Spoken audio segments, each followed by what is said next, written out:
C'était un bel enfant qui fuyait de la terre.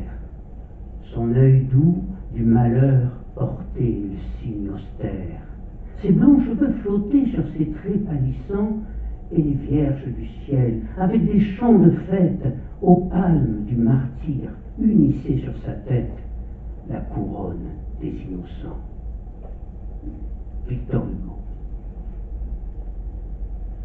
Rien n'aurait laissé supposer que le sort s'acharnerait un jour sur cet enfant, qui vint au monde le 27 mars 1785 à Versailles, et qu'il serait la victime, bien involontaire, d'une situation politique dont il n'était en rien responsable. Son seul tort fut sans doute d'être né sous les ors de Versailles et d'avoir pour parents le roi et la reine de France, Louis XVI et Marie-Antoinette, dont il fut le second fils. Tout commença pour lui comme un conte de fées. Baptisé en grande pompe par le plus illustre prélat de France, le cardinal de Rohan, il eut pour parrain le comte de Provence, son frère, futur Louis XVIII, et pour marraine, la reine Marie-Caroline de Naples, sa tante maternelle. Mais déjà, une ombre planait au-dessus de lui, celle d'une mauvaise fée, toujours présente dans les contes. Mais qui pouvait alors le soupçonner? L'un des témoins qui signèrent le registre paroissial s'appelait en effet Louis-Philippe. Il était duc d'Orléans et cousin de Louis XVI.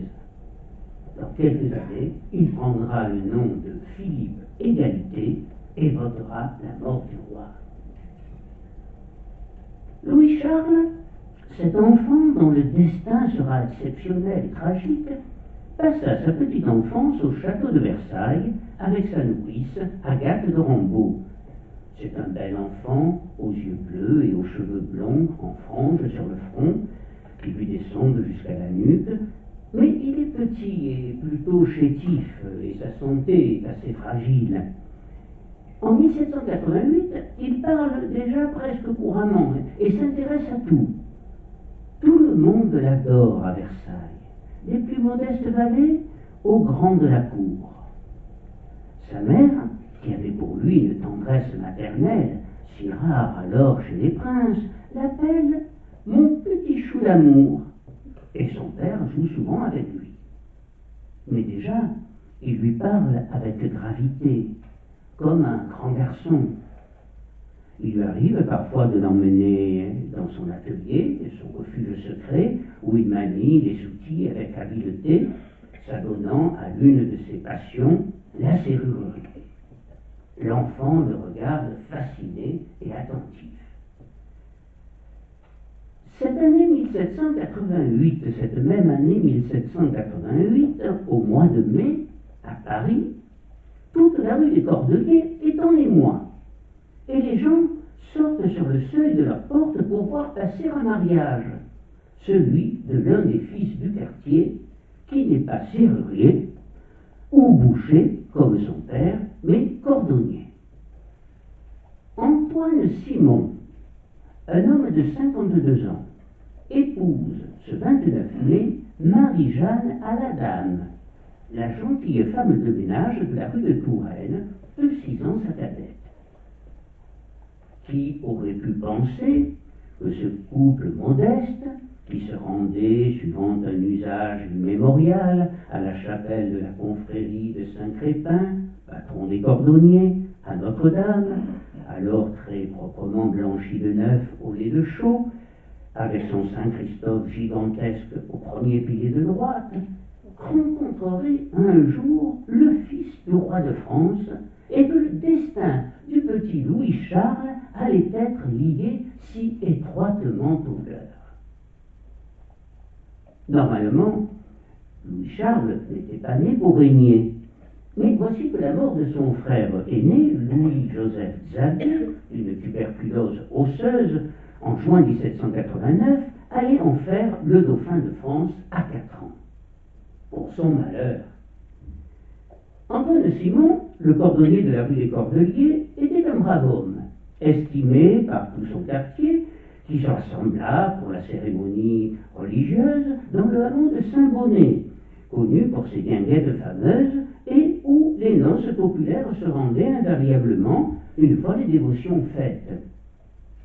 Mais il avait eu une vie chaotique, Antoine Simon.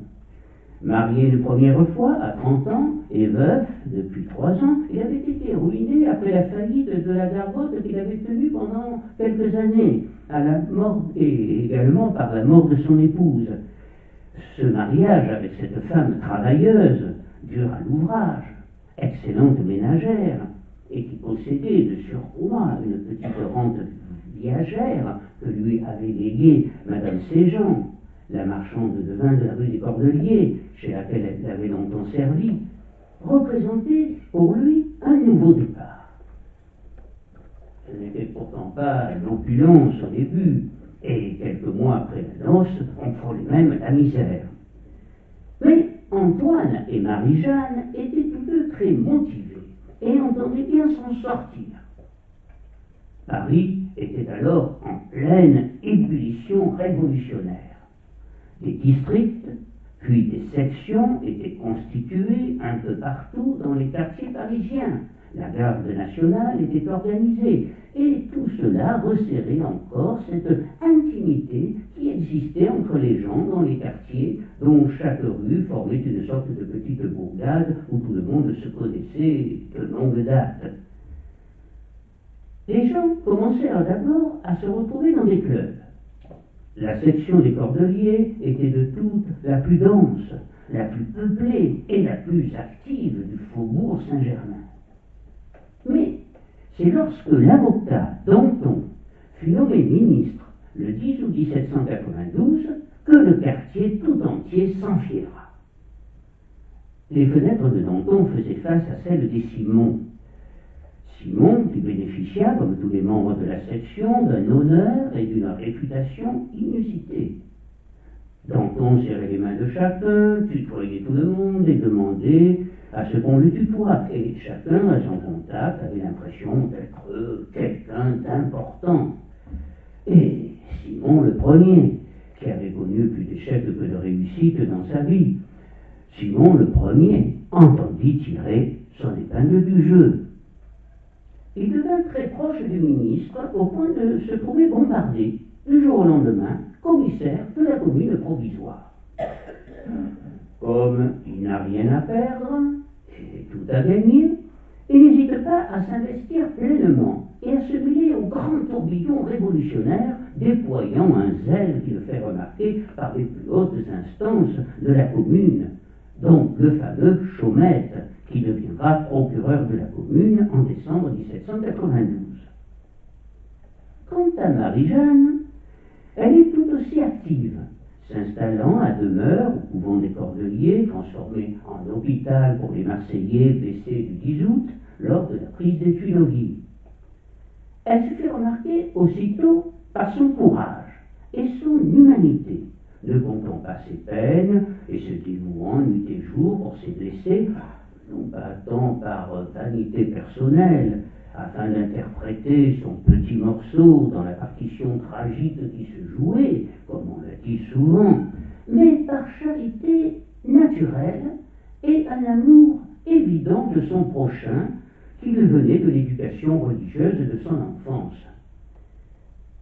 Si Paris est en pleine effervescence et que les événements se précipitent, le petit Louis-Charles, trop jeune pour comprendre ce qui se passe, vit la vie normale d'un petit prince, s'amusant dans les vastes jardins du palais des Tuileries, où la famille royale a dû s'installer en octobre 1789 sous la pression du peuple. Il court insouciant dans les allées, élève des lapins, et tous ceux qui l'approchent alors évoquent sa beauté, sa grâce, ses manières enjouées et engageantes. L'air de Paris semble même lui réussir. Mais les choses vont brusquement se transformer pour lui. Lorsque, dans la nuit du 20 au 21 juin 1791, il est réveillé par la femme de chambre et habillé en fille, ce qui ne semble pas trop apprécié. La famille royale a décidé de s'enfuir ce traitement. Ce sera la regrettable expédition de Varennes et l'interminable retour à Paris sous les huées du peuple qui prend pour principale cible sa mère conspuée et accusée de tous les maux. Après un an de répit, commencera pour l'enfant royal le temps des chagrins et des frayeurs. Incarcéré à la prison du Temple avec sa famille, tout va désormais changer pour lui.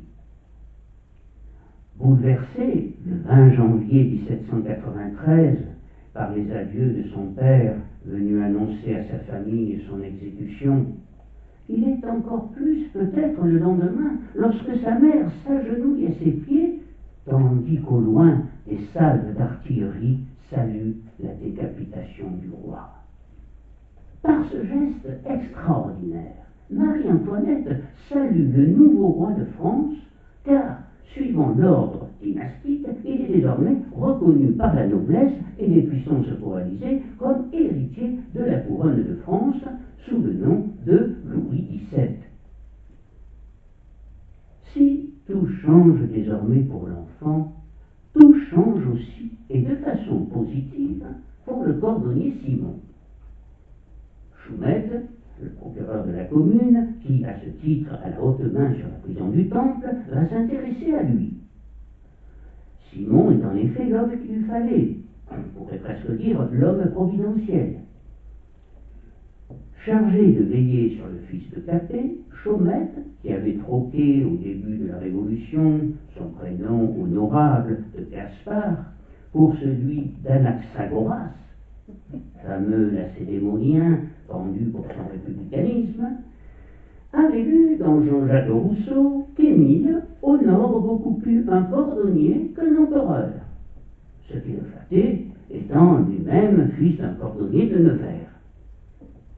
Simon était aussi cordonnier et avait donné jusque-là entière satisfaction dans ses fonctions. Il était donc tout indiqué pour assurer la garde de l'enfant du Temple.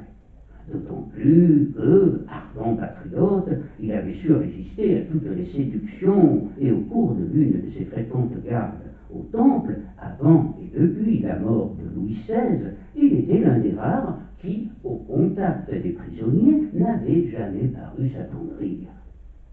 Il venait même de déjouer, lui seul, un complot d'évasion de la reine et de ses proches. Enfin, dernier argument parlant en sa faveur, il était marié à une femme active et dévouée, dont les soins étaient matériellement nécessaires à l'enfant. Chaumette entendait faire donner au fils Capet quelque éducation, comme il disait, en l'éloignant de sa famille pour lui faire perdre l'idée de son rang.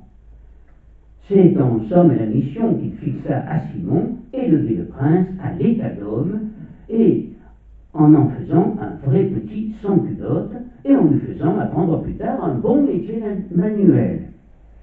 Et il fallait aussi empêcher toute évasion, car la délivrance du petit Louveteau était désormais le but de tous les royalistes, et notamment les Vendéens, qui s'apprêtaient à prendre les armes contre des puissances étrangères hostiles à la Révolution. Il faut bien comprendre que l'enfant roi était devenu, bien malgré lui, l'enjeu de la terrible partie de poker que jouait l'Europe à coups de canon, au point qu'il finira par constituer, au fil des mois, pour les révolutionnaires, une menace permanente. Ce que Chaumette exprimera par cette comparaison: Charles Ier d'Angleterre est mort sur l'échafaud, mais son fils est monté sur le trône. Pourtant, affirmer, comme certains historiens, que Chaumette, et d'autres derrière lui comme Robespierre ou Marat, avaient choisi Simon pour cette besogne parce qu'il était le bourreau qu'il fallait, capable de torturer nuit et jour le jeune prince, est faux et ridicule. L'idée de Chaumette n'était nullement une atrocité à la Néron. Comme nous l'avons vu, ce qu'il souhaitait, transformation radicale du fils de Capet en fils de la Révolution. Car il était persuadé que l'enfant, vu son jeune âge, était tout à fait récupérable pour la Révolution. Prévenu l'avant-veille, Simon, à la fois très fier de la confiance qu'on lui accordait, mais d'un enthousiasme plus que modéré, comme on le verra par la suite, se rendit le 3 juillet 1793 à l'hôtel de ville, vêtu presque élégamment, avec son bel habit bleu, couleur de la nation, doublé de rouge écarlate, afin de recevoir, comme l'on dirait aujourd'hui, sa feuille de route. Le soir même, vers 21h, les commissaires faisaient irruption au temple, arrachaient l'enfant à sa mère et le remettaient à ses nouveaux gardiens qu'il dut regarder comme deux fauves. Si Simon n'était pas particulièrement euphorique, Marie-Jeanne avait manifesté aussitôt sa joie en apprenant qu'elle et son mari étaient chargés de l'éducation du petit prince, et elle n'avait pas tardé à aller conter la bonne nouvelle à son amie Madame d'Aublemont. « Je vais avoir une bonne place, lui dit-elle. On viendra me prendre en voiture, et peut-être mieux que cela encore. » Une véritable ovation l'avait accueillie quand elle quitta sa maison pour rejoindre son mari à l'hôtel de ville. On la porta même en triomphe, ce qui lui fit grand plaisir. Mais ce qui surtout lui parut merveilleux, c'est que son homme allait gagner, en ne faisant rien, ou pas grand-chose, 6 000 livres par an. Autre argument que le cordonnier dut prendre en considération lorsqu'on lui proposa ce poste singulier.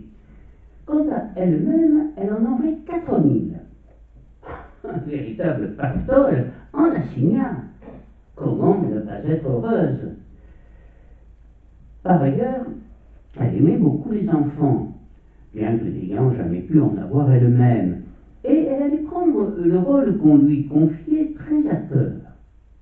Il s'agissait de ne pas décevoir ces messieurs de la commune qui avaient dû prendre en compte son excellent travail à l'hôpital du Cordelier et qui la savaient bonne ouvrière, très propre et ménagère experte, capable de surcroît de soigner un malade.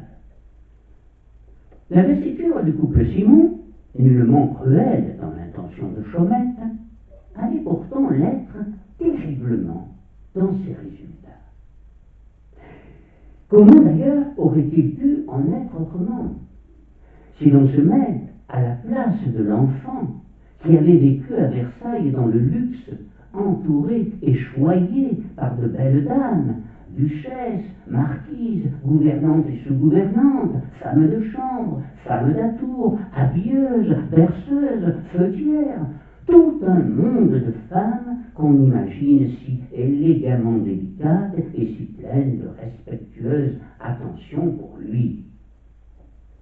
À lui qui, familièrement, traitait en maman adorée la majestueuse reine du Trianon et des Tuileries, l'aspect seul de Marie-Jeanne, malgré son sourire bienveillant, ne pouvait forcément que lui inspirer de l'effroi. Son supplice, plus que les hypothétiques brutalités du cordonnier, ce sera les mains de cette femme du peuple, rougie et crevassée par les éviers, et leur contact sur son corps lorsqu'elle l'assistait dans sa toilette. Ce sera sa voix, commune et rauque, son parler grasséant, sa tournure lourde, ses caresses surtout. Le cœur de l'enfant devait être lourd, devait être gros, d'une répugnance dont les Simons ne pouvaient même pas concevoir la possibilité, car le problème essentiel, on peut même dire le drame entre les Simons et le petit Louis-Charles, c'est qu'ils vivaient chacun sur une planète différente. Ce n'est pas un monde qui les séparait, c'est un univers. Il faut bien se rendre compte qu'ils ne voyaient pas du tout la même chose, ne ressentaient pas la même chose, et c'est là toute la tragédie de leur relation. Ce qui, pour l'enfant était une prison sinistre et un régime de pénitence, leur semblait à eux le summum du confortable et du luxe et le suprême de la bonne chère. On les avait installés tous les trois au deuxième étage de la tour, dans l'appartement resté vacant et meublé depuis la mort de Louis XVI. Jamais le couple Simon n'avait connu de si moelleux fauteuil, ni mangé de si bons morceaux. C'était royal, si j'ose dire. Et même les trois préaux du temple, plantés de maigres arbres rabougris, semblaient la vraie compagne au Simon qui n'avait jamais quitté la ville et connu autre chose que l'haleine méphitite des cours sombres et des allées suintantes de la rue des Cordeliers, alors que pour l'enfant, hanté par le souvenir de Versailles, avec ses perspectives infinies de marronniers en fleurs et ses bois lointains noyés dans le bleu de l'horizon, c'était une vision cauchemardesque de la campagne. De la dramatique rencontre de ces deux contrastes, de ces deux univers aux antipodes l'un de l'autre, résulta le long et douloureux calvaire de l'enfant, plus sans doute que le mauvais traitement supposé du cordonnier, qui, sans être un modèle de douceur, ne fut jamais un bourreau sadique, contrairement à la légende noire qui entoure le couple, dont les historiens, en particulier à partir du XIXe siècle, tracèrent avec délectation les plus répugnants portraits. Antoine Simon, tout au contraire, va s'efforcer, dès le début, de prendre soin de l'enfant qui, par ailleurs, il faut bien le dire, lui rapporte de si confortables revenus. Après tout, on ne malmène pas la poule aux œufs d'or. Il lui fait acheter des oiseaux, des graines, de l'orge, des fleurs et même une volière. L'enfant adorait les animaux et il lui aurait même procuré un chien qu'on appela Coco. Quant à Marie-Jeanne, loin d'être l'affreuse mésgère qu'on a voulu faire d'elle, elle veilla toujours consciencieusement à la propreté du jeune Louis. Le linge est toujours minutieusement renouvelé. Une baignoire est installée, et même un thermomètre de bain. Les deux gardiens le sortent chaque jour sur la galerie du donjon pour qu'il prenne l'air et puisse jouer. Ils prennent aussi grand soin de sa santé. De mai 1793 à début janvier 1794, on ne compte pas moins de 93 visites médicales pour le petit Capet, et aucun des 4 médecins, même après la Révolution, ne fera état de sévices exercés sur lui. Mais, en revanche, les méthodes éducatives de Simon, qui sont en fait celles souhaitées par Chaumette et la Commune, sont particulièrement dures. Il s'agit de transformer le fils Capet en véritable sans-culotte, pour reprendre les propres termes de Simon. Il lui apprend la Marseillaise, le Ça ira, la Carmagnole, et il lui fait chanter sous la fenêtre de sa mère. Il lui fait boire de l'alcool, pour en faire un homme, et le pousse à prononcer des jurements affreux contre Dieu, sa famille et les aristocrates. Dans ces conditions si particulières, Louis-Charles allait acquérir bientôt une étonnante gravité, tout en gardant ses côtés enfantins. Quand, le 7 juillet 1793, il reçoit la visite de 4 commissaires, il leur demande « Quelle loi permet de séparer un enfant de sa mère ?» Et il retourne jouer avec ses pigeons, son chien et ses fleurs. Toutefois, l'éducation sans-culotière d'Antoine Simon commence à porter ses fruits. Daujon, commissaire de la Commune, honnête homme et ardent républicain, rapporte qu'il jouait avec lui à un petit jeu de boules lorsque l'attention de l'enfant fut éveillée par un bruit de chaîne au-dessus de sa tête, dans un des appartements de sa famille. Il s'écria alors, avec un mouvement d'impatience, Est-ce que ces sacrés salopes-là ne sont pas encore guillotinés? Daujon, consterné, ne voulut pas entendre le reste et sortit aussitôt. Ceux qui connaissent les enfants, ceux qui savent avec quelle sûreté de mémoire ils retiennent ce qu'ils ne devraient pas entendre, voient ici Louis-Charles cherchant à se mettre au diapason de ce qu'il faut prendre,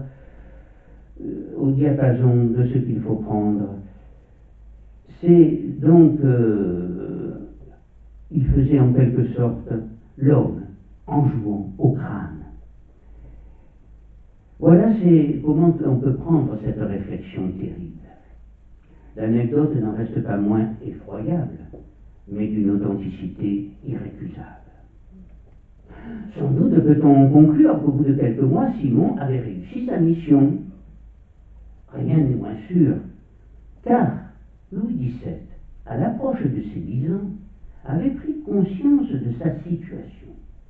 Et on peut penser qu'en quelque sorte, il jouait le jeu devant les Simons.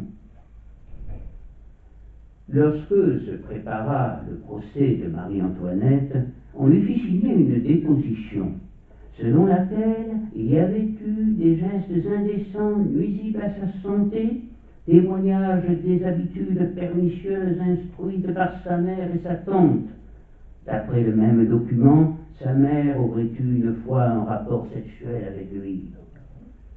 Au cours du procès, interrogeant sur son silence, lors des accusations d'inceste proférées par l'ignoble Hébert, l'homme fort de la commune, Marie-Antoinette s'écria, vibrante d'indignation. Si je n'ai pas répondu, c'est que la nature se refuse à répondre à une pareille inculpation faite à une mère. J'en appelle à toutes celles qui peuvent se trouver ici. À la grande fureur des juges, elle fut alors vivement applaudie par l'assistance. On peut s'étonner que Louis-Charles ait pu signer ce document. N'avait-il pas conscience de sa gravité? Je pense plutôt que les hommes de la commune, qui le terrorisaient lorsqu'ils venaient le voir, à l'exception de Daujon, le menacèrent de représailles. Mais il ne faut pas oublier que ce n'était encore qu'un enfant. Un enfant traumatisé par tout ce qui lui était arrivé, et on aurait été à moins. Marie-Jeanne tenta de le rassurer après leur départ. J'insiste à nouveau sur le fait qu'elle ne fut jamais la mégère que l'on a décrite plus tard et qui aurait, dit-on, inspiré le personnage de la Thénardier de Victor Hugo. De même que Simon, malgré ses accès de violence, n'était pas une brute toujours ivre comme on s'appliqua longtemps à le présenter. Ce n'était pas Brutus. Et parmi les rares déductions que l'on peut faire aujourd'hui des faits connus, il s'avère même qu'il n'exerça ses fonctions qu'à contre-cœur. Si l'on en croit une note adressée à Lord Granville par un agent du gouvernement anglais, en séjour à Paris en 1794, Simon, qui d'abord avait été très utile à la cause royale, si effrayé du danger qu'il court, ne travaille plus qu'à sortir de cette place. Simon, utile à la cause royale, voilà qui peut surprendre. Effrayé du danger. Mais quel danger? Celui d'être soupçonné de complot royaliste. Peut-être. Ce qui est certain, c'est que le cordonnier donna brusquement sa démission et quitta le temple après 6 mois de séjour. Cette brusque décision, dont on ne connaît pas réellement les causes, demeure l'un des nombreux points obscurs de cette mystérieuse histoire. Pour Louis-Charles, en tout cas, c'est le début d'une longue descente aux enfers qui durera 6 mois. On va procéder en effet à son emmurement. Il est dans quelques heures complètement isolé du monde.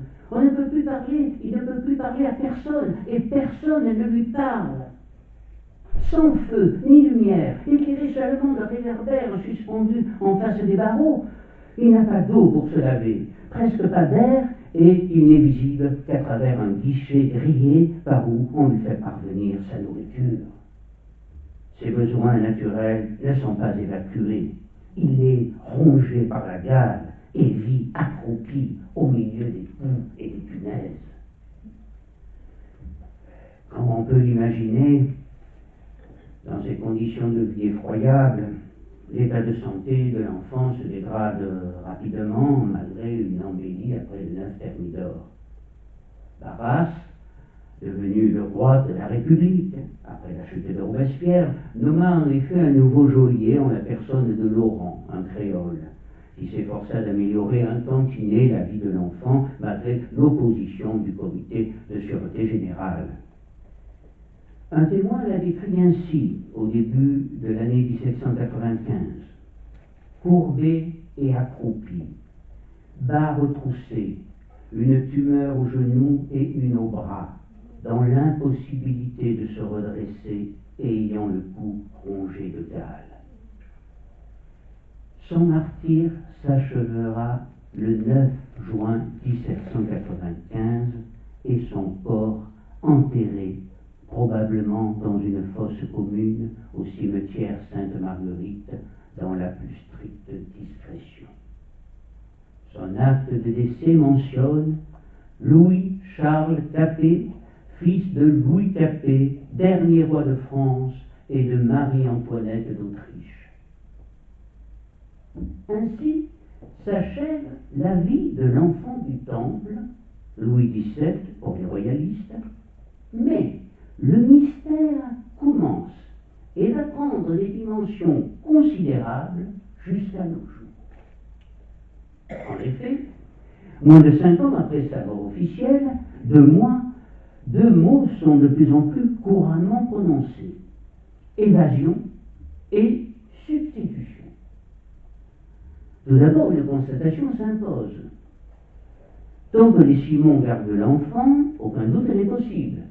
Il s'agit bien de Louis XVII. Le petit Louis-Charles se comporte comme quelqu'un qui a reçu l'éducation d'un prince. On se souvient de sa réplique au commissaire de la commune: on n'a pas le droit de séparer un enfant de sa mère. Et lorsque on lui fait chanter des chants révolutionnaires sous les fenêtres de la prison, c'est bien savoir que sa mère, sa tante et sa sœur reconnaissent. Mais, après le départ des Simons, plus personne n'aura de contact réel avec lui. Et c'est le début de l'énigme. À partir de ce moment-là, l'enfant ne ressemble plus du tout à ce qu'il était auparavant, selon les rares témoins qui décrivent un garçon hébété et débile, coiffé d'un bonnet qui dissimule ses cheveux. Et la théorie de l'enlèvement de Louis XVII et son remplacement dans la cellule par un enfant attardé mentalement devient une hypothèse de plus en plus crédible. Et cette hypothèse nous ramène au couple Simon. La substitution aurait eu lieu à leur départ le 19 janvier 1794. Une question d'ailleurs se pose toujours à leur sujet.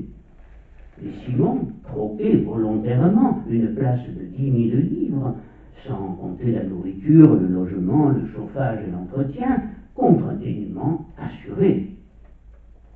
Comment expliquer cela?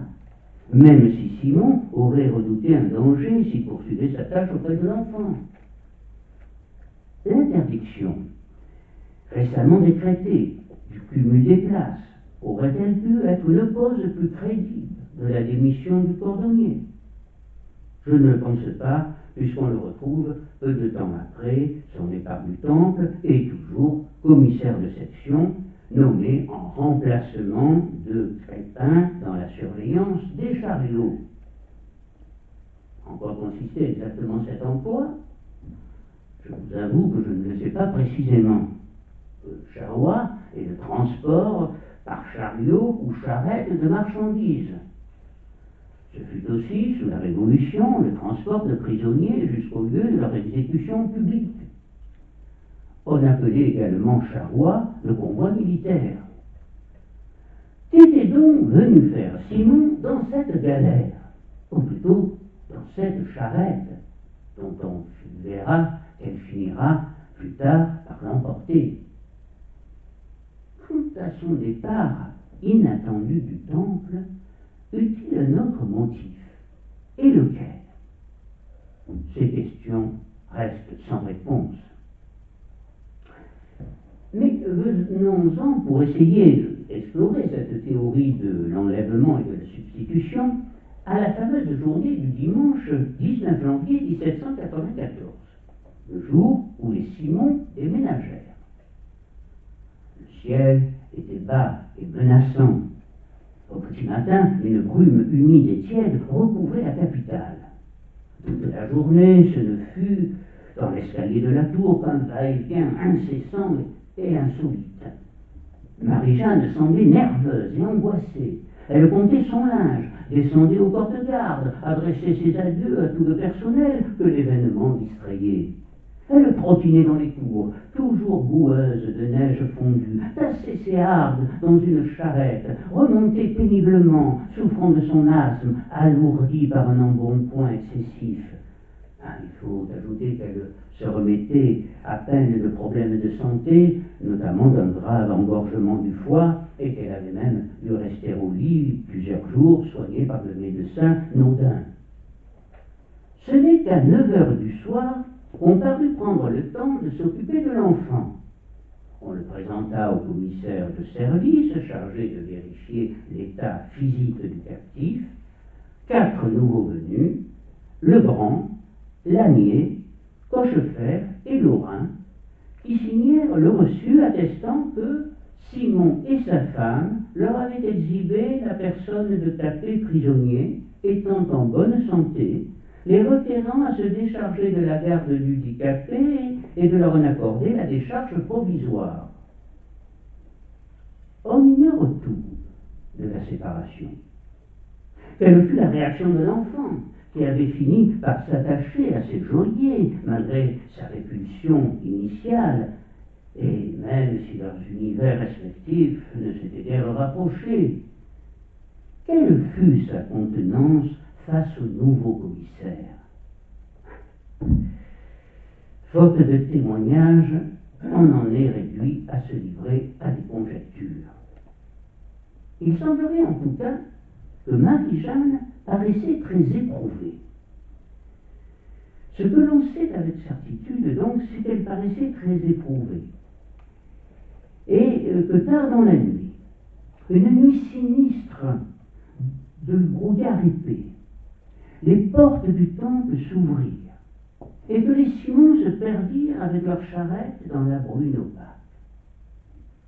Où allèrent-ils? Sans doute peut-on penser rue des Cordeliers, où ils avaient gardé leur logement. Mais non. Non, pas du tout. En fait, ils s'installèrent bizarrement à quelques mètres de là, dans une dépendance du temple adossée au mur de l'enceinte, l'ancien bâtiment des écuries, déjà habité par Piquet, le concierge du temple, le cuisinier Gagné et divers employés. Alors, pourquoi, me direz-vous, cette charrette et ce branle-bas de combat? Pourquoi n'ont-ils pas fait appel tout simplement à quelqu'un du personnel, généralement toujours oisif, pour porter leurs quelques hardes et leurs ballots de linge jusqu'à leur nouveau logement situé à proximité? Marie-Jeanne répondra à cette question et à bien d'autres quelques années plus tard. Nous y reviendrons dans quelques instants. Et puis on peut s'étonner aussi que la commune, qui décida qu'après les Simons, il n'y aurait plus de gardien à demeure, mais que tous les commissaires à tour de rôle et 2 par 2 viendraient passer un jour auprès du prisonnier, ne fit bizarrement plus jamais appel à Antoine Simon. Pour quelle raison? Simon s'y refusa-t-il, ou fut-il en quelque sorte interdit de séjour dans la tour, malgré sa proximité? Les questions s'amoncellent, et continue à s'amonceler si l'on suit de près les Simons après leur départ du temple. Nous avons vu que le couple s'installe dans une dépendance du temple et que Antoine est nommé surveillant des charrois en avril 1794. Toutefois, son retour à la section des Cordeliers ne s'effectue qu'au commencement de juillet et, nouvelle anomalie, au lieu de se réinstaller dans le logement qu'il occupait avant sa gestion et dont il n'a pas dénoncé le bail, il décide de prendre à loyer, moyennant 60 livres par an, pour 3, 6 ou 9 années, 2 chambres situées dans l'intérieur du ci-devant couvent des Cordeliers, tout en conservant néanmoins son appartement aux écuries du temple. En Messidor, en deux, il se trouve donc disposé simultanément de 3 logements dans Paris. Il faut dire cependant qu'il était devenu un homme politique important, habitant le plus souvent au quartier général même de la fougueuse section Marat, ci-devant des Cordeliers. Son petit logement du couvent était en effet situé au premier étage dans le corridor faisant suite au réfectoire, le musée du Putrin actuel, et prenait vue sur un grand jardin dont les quinconces ombrageaient le tombeau de Marat, dont on sait qu'il fut assassiné par Charlotte Corday en juillet 1793. En raison sans doute de sa notoriété, depuis qu'il avait été le premier geôlier du Dauphin, Simon était entouré de plus en plus par une véritable cour, et on peut supposer qu'il se rêvait peut-être un destin national. Quelle revanche ce serait alors pour le cordonnier? Mais le problème, c'est qu'il avait choisi le mauvais cheval, si j'ose dire, à savoir Robespierre, qui régnait en maître sur la France depuis 5 ans. C'est alors que survint le 9 Thermidor. Ce jour-là, il sortit de chez lui et se rendit vers 5 heures à l'hôtel de ville. Dans la soirée, on le vit reparaître très échauffé, avec 2 collègues à la section assemblée au grand complet dans le réfectoire, local ordinaire des séances. Simon et ses compagnons, Ouarmé et Laurent, très probablement, se hissent alors à la tribune et au nom de la commune insurgée, convoquent les citoyens au secours de Robespierre, mis hors la loi par la Convention et réfugié à l'hôtel de ville. Robespierre, l'incorruptible, qui rêvait d'instaurer une république de la vertu par l'exercice de la terreur et qui voulait être la voix de l'être suprême, finira par en être le martyr.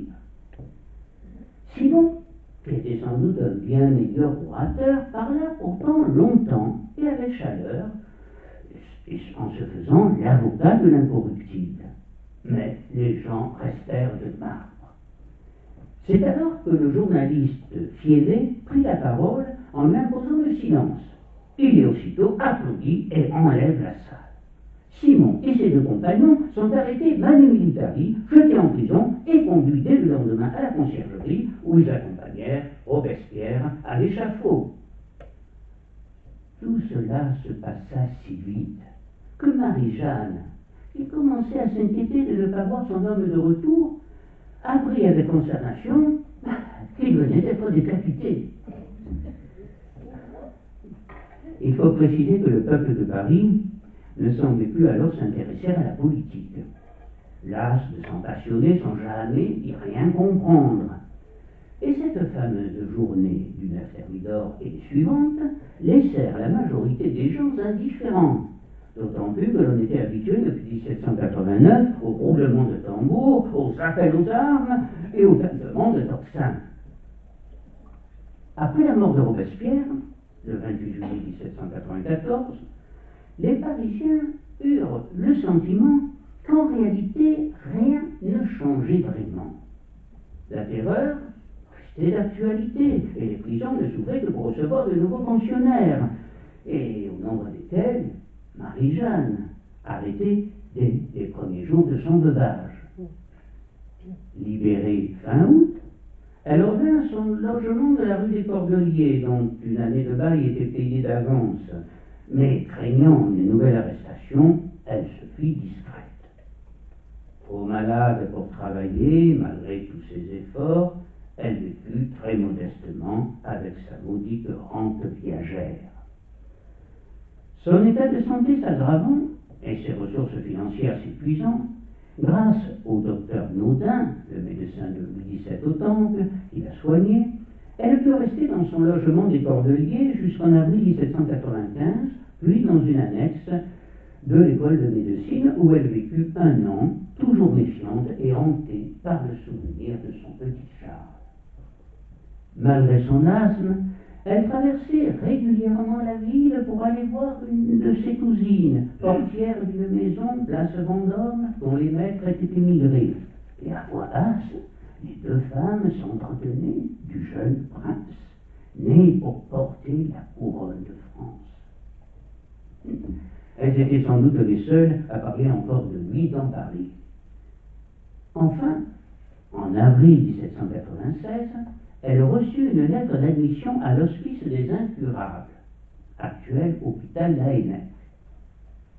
Son entrée dans l'hospice n'avait pas produit un grand émoi parmi cette population de vieilles femmes meurtries par la vie.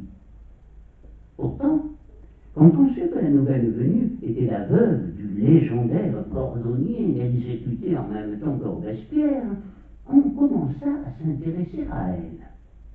Elle fit mine de ne s'apercevoir de rien, mais les propos tenus sur elle-même et son époux, ainsi que sur l'enfant du Temple, la mettaient en grande colère. Néanmoins, toujours méfiante, elle préférait continuer à se taire, jusqu'au jour où, n'en pouvant plus, d'orage, elle éclata, affirmant que l'enfant n'était pas mort et qu'elle avait contribué à son évasion. Elle se sentit alors soulagée et se mit à parler comme le vent marche, toujours du même sujet, avec l'entêtement des gens simples, à parler de ce qu'elle avait vécu au Temple, et bien évidemment du dauphin, son Charles, dont elle prononçait toujours le nom avec attendrissement. « Vous êtes jeune, vous, sœur Lucie, disait-elle à l'une de ses infirmières. Vous le verrez sur le trône, croyez-moi. Mais moi, je ne le verrai pas. » À la sœur Catherine, qui semblait l'écouter avec plus d'attention, elle confia alors, ce que c'était bien gardé de dire à quiconque, lors de son déménagement du Temple, ce fameux dimanche 19 janvier 1794, elle avait caché le dauphin dans la charrette remplie de bardes, et c'est bien dans ce but qu'elle avait, avec son mari, choisi d'utiliser une charrette, qui n'était nullement nécessaire pour les quelques affaires que le couple possédait. Quand il fallut sortir, les gardiens, soupçonneux, voulurent visiter la voiture. Mais elle s'était alors gendarmée, les bousculant, criant que c'était son linge sale et que personne n'y mettrait le nez. On avait fini par la laisser passer. Dans la tour, un enfant muet et débile, endormi au moyen de narcotiques et vêtu dans des habits semblables à ceux du dauphin, avait été introduit dans un cheval de carton pour prendre sa place. Le conducteur de la charrette était un agent royaliste, un certain Genet Aujardia.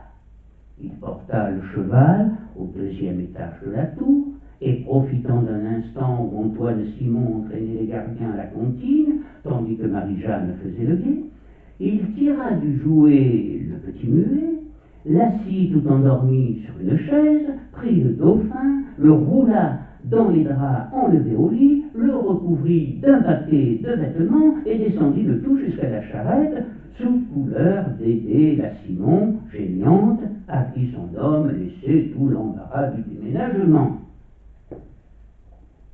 Voici donc le récit, avec force de détail, que fit Marie-Jeanne à sœur Catherine et à ceux qui voulaient bien l'écouter.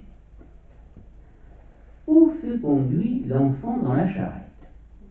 Marie-Jeanne l'ignorait. Quels étaient les véritables instigateurs de cette opération? Marie-Jeanne n'en souffla mot. Sans doute un réseau royaliste clandestin. Mais rien n'est moins sûr. D'autres hypothèses peuvent être envisagées si l'on accepte la version de Marie-Jeanne. Et de nombreuses pistes ont été exploitées pour tenter de répondre à cette question essentielle. Celle qui peut paraître la plus invraisemblable, mais qui, selon moi, est tout à fait crédible, est la piste Robespierre. Voilà qu'il y a de quoi déconcerter au premier abord. Comment en effet peut-on penser sérieusement que l'incorruptible, principal responsable de la terreur révolutionnaire qui régna en maître absolu sur la France pendant un an, puisse être derrière cette opération du 19 janvier? Comment peut-on imaginer une seconde que le plus implacable pourfendeur de la monarchie ait tenté de faire évader Louis XVII? Je ne dis pas que Robespierre se serait secrètement rapproché des royalistes pour se prémunir contre un retournement de situation, l'avenir étant tellement incertain. Et pourtant, il faut savoir que l'enfant pouvait être un gage dans les négociations entre la République et ses ennemis, notamment les souverains coalisés. Et il fallait donc le préserver. Il en était de même des autres otages de la nation, comme étaient appelés les membres de la famille royale emprisonnés. C'est ce qui expliquerait que Robespierre tenta de s'opposer à la condamnation à mort de Madame Élisabeth, la sœur du roi. Je pense par ailleurs qu'il était secrètement amoureux. En ce qui concerne l'enfant du Temple, on peut imaginer que Robespierre prit conscience qu'il s'avérait trop difficile pour le peuple de renoncer définitivement à la monarchie. La possibilité de recourir à une monarchie constituante aurait alors traversé son esprit, ainsi que celui de quelques autres révolutionnaires comme Chaumette. Un enfant sur le trône de France attendrirait le peuple, serait facile à manipuler, d'autant plus qu'il était devenu un vrai sans-culotte, grâce à l'éducation de Simon, et il permettrait de réunir républicains et royalistes et de mettre fin à la terreur le plus élégamment possible. Des documents qui auraient été découverts récemment dans les archives de la Commune de Paris de 1792 accréditeraient cette thèse. En cette période trouble, tout pouvait être envisagé, même inenvisageable, et on ne peut donc rien exclure. Pour en revenir au récit de Marie-Jeanne Simon, le lendemain du déménagement du couple Simon du Temple, le 20 janvier 1794, au petit matin, les commissaires s'aperçurent de la supercherie. Mais que faire alors? Ou courir? À qui se plaindre? De quoi? La décharge était donnée par eux, signée d'eux. Eux seuls étaient donc coupables. Et s'ils déclaraient l'évasion, c'était donc pour eux l'échafaud assuré dans les 24 heures.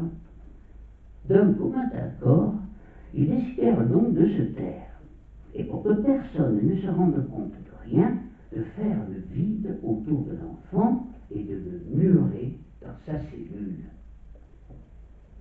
Les sœurs infirmières auxquelles Marie-Jeanne confia son terrible secret furent d'abord très étonnées, mais gardèrent le silence. Elles apprirent peu à peu à apprécier cette femme pleine de sens et de cœur, et, à leur grande surprise, elles ne trouvaient pas en elle l'affreuse mégère dont les chroniqueurs de l'époque commençaient à dresser des portraits abjects qui font encore référence aujourd'hui. Certes, c'était une femme simple et un peu rustre, car la vie ne l'avait jamais épargnée, mais elle était douce et sobre, et remplissait régulièrement avec dévotion ses devoirs religieux. Sur ce point, tous les témoignages concordent irrécusables. Et voici qu'un jour, comme elle le ressassait pour la millième fois, son éternelle histoire qu'elle accompagnait de lamentation, oh, si j'avais mon petit Charles, je ne serais pas si malheureuse. Une dame qui visitait l'hospice se glissa près d'elle et, la touchant du pied pour la faire taire, lui dit « Ne vous chagrinez pas !» Cette dame, grande, brune, à l'accent étranger, repartit comme elle était venue. Nous étions à la fin de mai 1805 et 6 semaines plus tard, un jeune homme entra dans la salle où elle se trouvait. Elle était couchée dans son lit et sursauta aussitôt. Le jeune homme passa devant elle sans s'arrêter, mais porta la main à son cœur en lui recommandant d'un signe le silence. Très émue, elle reconnut le dauphin, qui enfin s'approcha du lit et, tirant le couvre-lit, lui dit à voix basse « Je vois que l'on ne m'avait pas menti. » Et puis, il sortit rapidement, comme s'il craignait qu'on ne le surprenne. Le soir, devant la sœur infirmière, elle raconta, bouleversée, cette étonnante visite en concluant « Mon petit poupon, mon Charles n'est pas mort, je l'ai vu !» Et comme les mines autour d'elle exprimaient un doute, elle s'emporta, protestant « Oui, je l'ai sauvé, il est vivant, c'est bien lui, j'en suis sûr, j'en mettrai ma tête sur le billot !» L'inconnu reparut plusieurs fois. Il ne parlait presque pas et semblait extrêmement ému. Quand on tentait de l'interroger, il s'éclipsait rapidement. Le docteur Emusa, un des internes en exercice, questionna longuement la Simon, de même que le docteur Boucher, et elle leur fit une déclaration très précise. L'affaire finira par s'ébruiter au dehors, malgré le souci de discrétion de tout le personnel de l'hospice, mais sans toutefois dépasser les limites du quartier. Le souvenir de la terreur était bien démodé sous l'Empire, et cet oubli explique le silence qui accueillait hors de l'hospice les révélations de Marie-Jeanne. Toutefois, dès le retour des Bourbons, tout allait changer. Les tragédies du Temple firent alors fureur. Il était de bon ton, parmi les gens d'un certain monde, de n'avoir échappé à la guillotine que d'un fil. Et le besoin de beaucoup de gens de revivre ces jours maudits entraîna un succès inattendu pour la Simon. Les visiteurs affluèrent, royalistes, exaltés pour la plupart, beaucoup de dames, quelques militaires, le général Buffet, Madame Digné, Madame Chauvet de Beauregard, qui laissèrent les relations à peu près identiques de leur entretien avec l'ancienne gardienne du Petit Capet. À tous, elle paraissait sincère, et tous ces gens ressortaient très troublés, et pour la plupart convaincus par sa version de l'évasion du petit roi.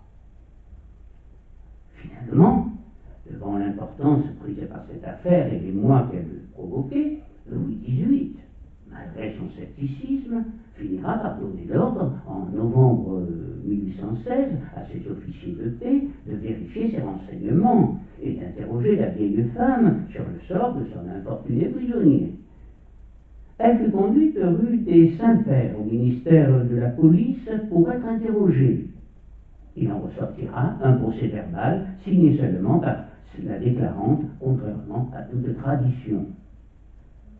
Bien qu'intéressant, ce document nous laisse sur notre faim, car la veuve du cordonnier s'y montre pleine de sens et de prudence. Elle n'a qu'une confiance limitée en ces personnes qui l'interrogent sans se faire connaître. Elle nie donc ce qu'elle veut bien dire et comprend très bien que ce n'est point là le lieu de révéler tout son secret. Ainsi, quand on la presse de s'expliquer sur les circonstances de l'évasion, les réticences apparaissent. Autant elle était prolixe auprès des religieuses, autant elle reste vague avec les policiers de Louis XVIII qui l'assaillent de questions. On peut regretter, certes, qu'elle fût si laconique dans ses réponses, tandis qu'elle parlait avec tant de policité devant ses compagnes de chambrée ou le personnel de l'hospice. Quoi qu'il en soit, elle dut en dire suffisamment pour inspirer quelques inquiétudes aux policiers, puisque, au procès-verbal de son interrogatoire, sera jointe cette note, datée du surlendemain, et qui donne à songer.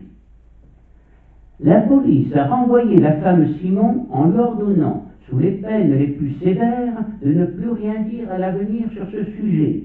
Cependant, cette femme, qui paraît être en parfaite raison, tient toujours les mêmes discours à ceux qui peuvent l'approcher. Sur ce dernier point, la note était fausse, car la pauvre vieille sortit du ministère terrifiée. Elle se figurait qu'on l'avait menée aux Tuileries. Ignorante d'ailleurs de la situation, elle n'était pas loin d'imaginer que le roi allait lui rendre sa place de gouvernante des enfants de France. Toutefois, à retour à l'hôpital, elle parut très inquiète et sombre, et s'enferma dans le silence. Quand on évoquait l'affaire du temple, elle répondait « Ne me parlez plus de ça, il y va de ma vie !»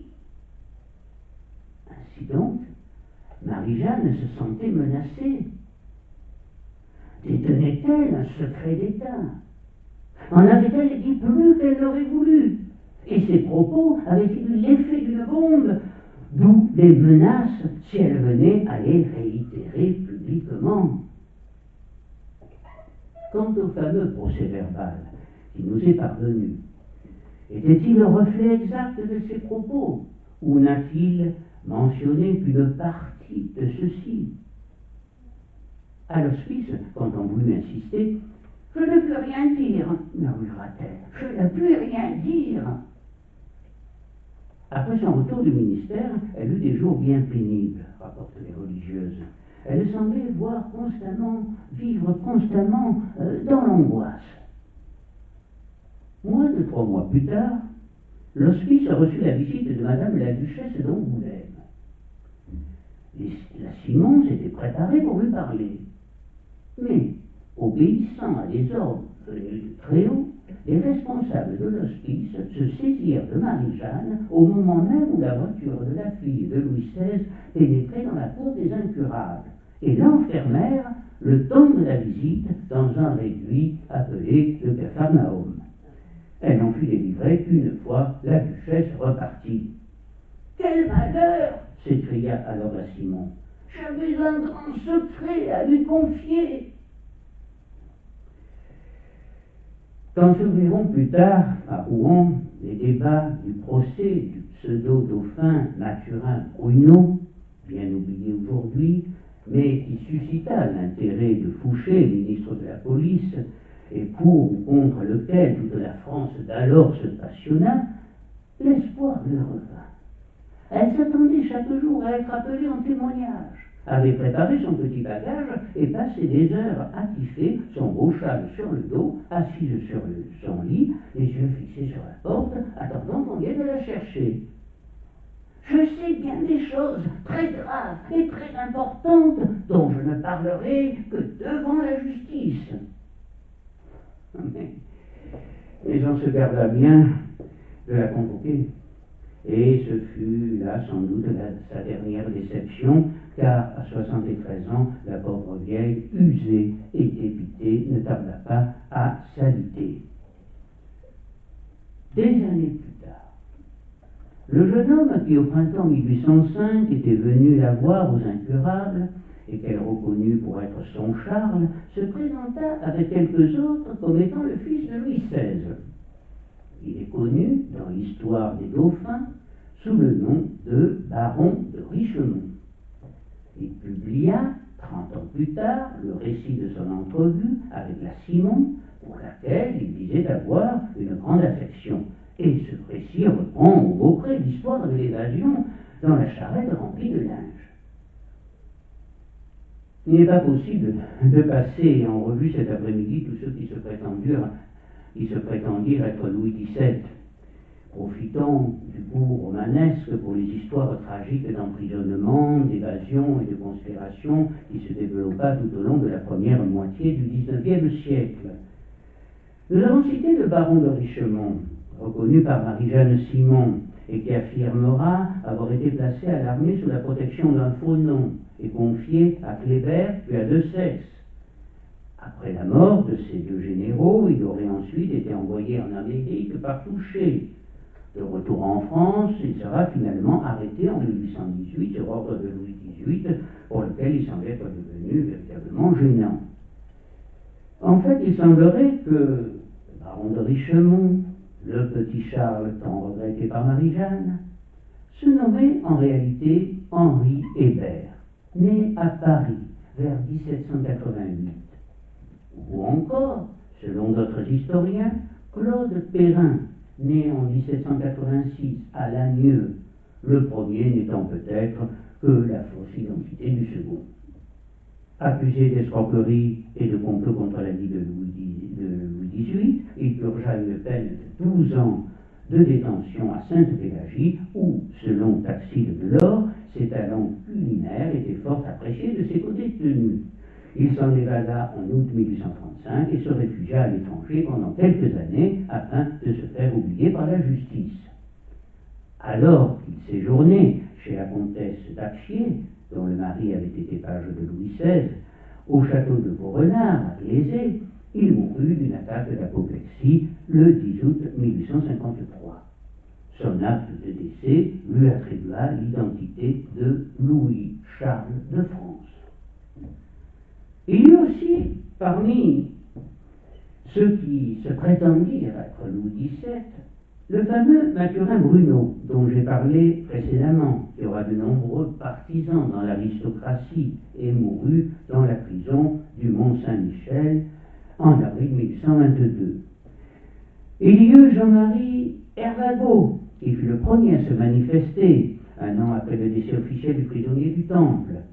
Jean-François Dufresne, dit Charles de Navarre, Victor Persin, Fontolive, Elésière Williams et de nombreux autres, le plus crédible de tous étant Nondorf.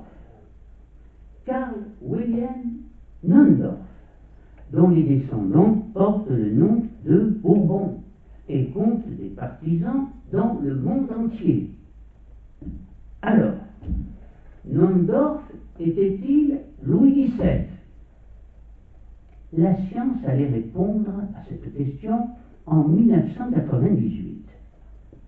L'ADN extrait du squelette de Nondorf, avec l'autorisation de ses descendants, comparé avec celui des cheveux de Marie-Antoinette et de ses descendants en ligne féminine, n'était pas le même. Ah oui, Nondorf n'était donc pas Louis XVII. Si, toutefois, le plus sérieux des prétendants était désormais écarté, cela ne résout pas entièrement le problème.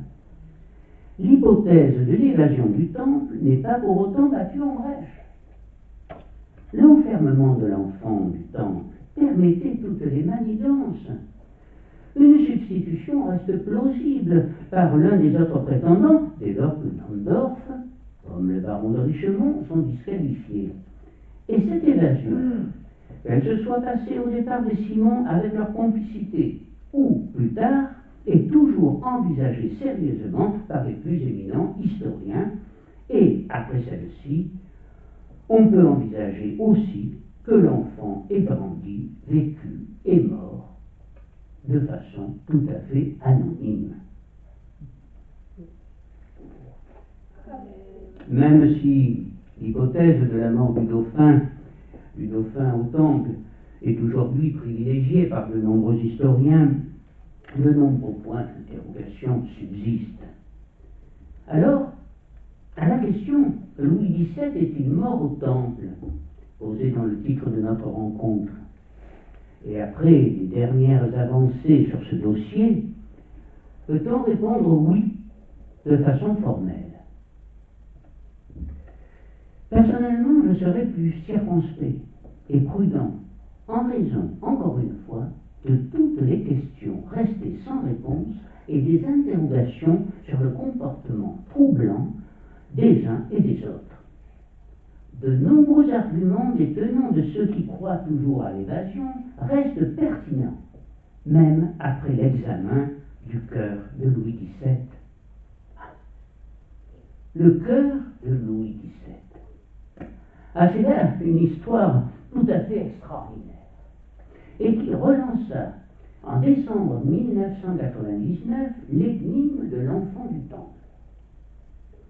À la mort officielle de Louis-Charles, un médecin, le docteur Philippe-Jean Pelletan, qui participa à l'autopsie du corps de l'enfant, préleva subrepticement le cœur de l'enfant qu'il plaça dans un vase de cristal rempli d'alcool et cacha chez lui derrière les livres de sa bibliothèque avec l'intention de le restituer plus tard à la famille royale. Or, ce cœur, au gré des événements politiques, révolutions et changements de régime, allait passer de main en main, connaître les plus rocambolesques avatars, traverser 2 siècles d'histoire de France, circuler à travers toute l'Europe avant de se retrouver dans la basilique de Saint-Denis où sont enterrés les rois de France. En 1998, Philippe Delorme, historien spécialiste de Louis XVII, demanda au professeur Cassiman, qui venait de procéder à la comparaison d'ADN entre Nondorf et Marie-Antoinette, s'il pouvait procéder à la même analyse avec le cœur de Saint-Denis. Le docteur préleva 1 cm² de cœur à la scie, car les tissus déshydratés sont aussi durs que du béton. Paradoxalement, d'après le professeur, la momification avait conservé les gènes, ce qui, je l'avoue, m'a un peu surpris à l'époque. Quoi qu'il en soit, au terme d'un long et complexe traitement biochimique pour parvenir à un échantillon exploitable, en collaboration avec l'équipe du professeur Brickmann à Münster en Allemagne, les résultats de l'examen furent proclamés au musée de l'histoire de la médecine en avril 2000. La conclusion était sans appel pour la science. On pouvait affirmer de manière formelle que l'enfant à qui avait appartenu ce cœur était apparenté à Marie-Antoinette. Cette authenticité démontrée de façon péremptoire, la famille des Bourbons fit placer l'urne contenant le cœur du dauphin dans la chapelle des Bourbons, en la basilique de Saint-Denis, lors d'une cérémonie qui se déroula le 8 juin 2004, présidée par le plus proche descendant de Louis XVII, le prince Louis de Bourbon. Désormais, le petit prisonnier du Temple pouvait dormir en paix. C'est aussi la conclusion de Philippe Delorme dans son livre Louis XVII, la vérité, qui raconta l'histoire rocambolesque du cœur de Saint-Denis comme un véritable roman d'aventure. Néanmoins, les partisans de l'évasion ne s'avouèrent pas battus pour autant. Et le moins que l'on puisse dire est que les arguments qu'ils font valoir depuis 2005 tiennent la route. Pour eux, le cœur examiné par le professeur Cassiman ne serait pas celui de Louis XVII, mais celui de son frère aîné, Louis-Joseph Xavier, le premier dauphin. En effet, à la mort de celui-ci, en juin 1789, d'une tuberculose osseuse, son cœur avait été embaumé et placé dans une urne qui fut portée au Val-de-Grâce. Cette urne avait disparu dans le saccage de l'abbaye pendant la Révolution et, selon certains historiens, aurait été récupérée par des paysans. Et c'est ce cœur, donc celui du premier dauphin, qui se serait retrouvé à Saint-Denis au cours du XIXe siècle. Il était censé être celui du fils de Louis XVI et de Marie-Antoinette, mais de quel fils? Alors on pensa bien évidemment à leur second fils, entré dans l'histoire comme l'enfant du temple, et non à son frère aîné. Mais un doute réel subsiste concernant la véritable identité du cœur analysée par le professeur Cassiman. Pour ma part, en définitive, après avoir étudié minutieusement ce dossier à rebondissement, je crois que la question « Louis XVII est-il mort au temple ?» je répondrai finalement « Oui, peut-être, mais... » Mais qui sait? Marie-Jeanne de Simon, quant à elle, restera jusqu'à la fin persuadée, je la crois parfaitement sincère, que Louis-Charles avait pu être emporté loin du temple ce fameux 19 janvier 1794. Épuisée par tant d'épreuves et de plus en plus malade, la pauvre vieille, elle avait 72 ans, finira par s'aliter pour mourir en juin 1819. Le matin du 10 juin, elle reçut pieusement les sacrements. Deux infirmières religieuses, sœur Catherine et sœur Augustine, l'assistèrent durant ces derniers moments. Sœur Catherine, qui fut la première à laquelle elle s'était confiée peu de temps après son entrée aux incurables, se tenait agenouillée au pied du lit, tandis que le prêtre se préparait à imposer l'extrême onction. Comme il lui demandait si elle n'avait rien qui l'inquiétât au moment de se présenter devant le Seigneur, sœur Catherine entendit de la réponse ces mots: « Je dirai toujours ce que je dis. » Sœur Augustine déclara également qu'en présence de la mort et des sacrements, la femme Simon voulut confirmer le témoignage qu'elle n'avait cessé de rendre à l'évasion de la tour du temple et à l'existence du prince dont la garde lui avait été confiée. La Simon mourut quelques instants plus tard. Son enterrement, sortant de la cour de l'hospice, attira bien moins les badauds que ne l'avait fait jadis rue des Cordeliers, son passage, alors qu'elle se rendait avec Antoine à Notre-Dame le jour de leur mariage. Son nom reste toujours associé aujourd'hui au souvenir des royales tragédies du Temple. Et les passants qui se découvraient ce 11 juin 1819 devant la bière emportée vers la fosse commune du cimetière de Vaugirard ne se doutaient pas qu'avec cette pauvresse allait être enfouie, irrémédiablement sans doute, la clé de l'une des plus troublantes énigmes de l'histoire. Je vous remercie.